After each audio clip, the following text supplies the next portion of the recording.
Mheshimiwa Mkuu wa Wilaya ya Moshi, tunawashukuru TARURA kwa kujenga barabara hii katika viwango vizuri, viwango vilivyo bora.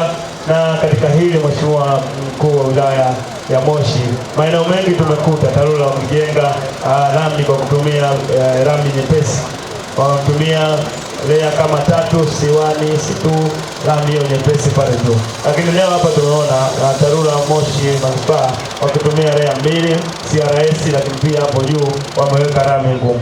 Kwa kweli hii ndio nzuri kuliko hata zile ambazo tunaweka C1 kwa kuja kuweka rami nyepesi.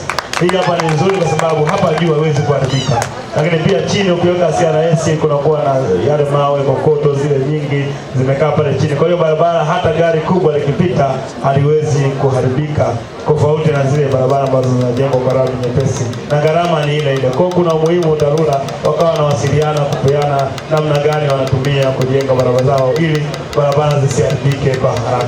Mheshimiwa Mkuu wa Wilaya ya Moshi, kipekee sana tunaomba wananchi wa Manispaa ya Moshi, lakini pia wananchi wa Majengo kuendelea kutunza barabara hizi zitumike sasa na vizazi vijavyo. Lakini wakati tunaendelea kutunza, tuendelee kulinda sana amani na utulivu, nchi yetu endelee kubaki tulivu, ili Mheshimiwa Rais Daktari Samia Suluhu Hassan aendelee kutuletea maendeleo makubwa zaidi ya haya ambayo tumekwisha kuyaona. Ndugu zangu wa Majengo, ndugu zangu watu wa Manispaa ya Moshi, palipo na amani ndipo penye maendeleo. Palipo na amani ndipo wanafanya taifa kubakia tulivu, na hivyo kumfanya Mheshimiwa Rais Daktari Samia Suluhu Hassan aendelee kutuletea maendeleo makubwa zaidi ya haya ambayo tunayaona siku ya leo, barabara zikizinduliwa, shule zikijengwa, lakini pia vituo vya afya vikijengwa.